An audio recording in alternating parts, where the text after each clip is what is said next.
We've all heard our kids sing the song, I'm all wrapped up, I'm all tied up, I'm all tangled up in Jesus. I don't think that song is based on anything from John chapter 11, but in John 11 we find Lazarus and he is all wrapped up and tied up and he's all tangled up. In fact, it's a marvelous scene when you begin to think about all the dynamics that are there.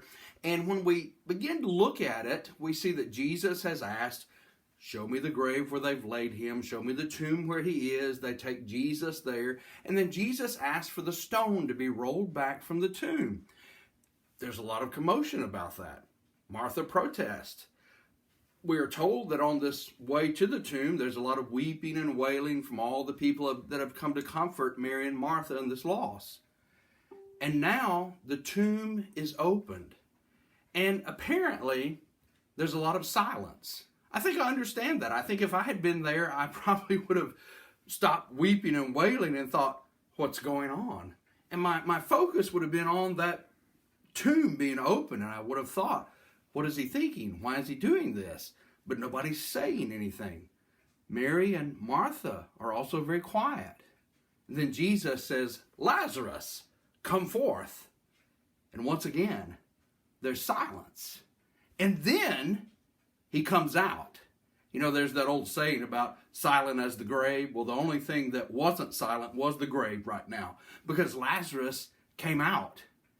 And apparently everyone just stood there and stared and wondered what was going on. I'm sure if cell phones had been invented, somebody would have been filming it, but nobody could do anything. And finally, Jesus says, unbind him and let him go.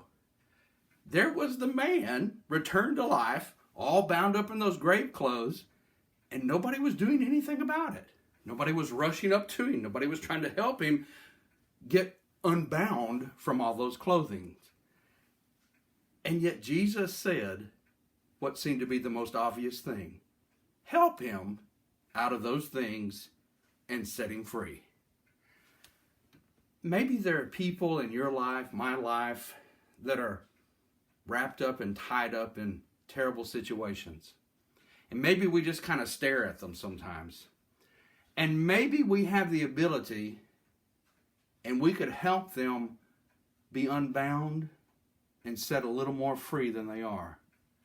Let's not stand around quietly, staring, silently.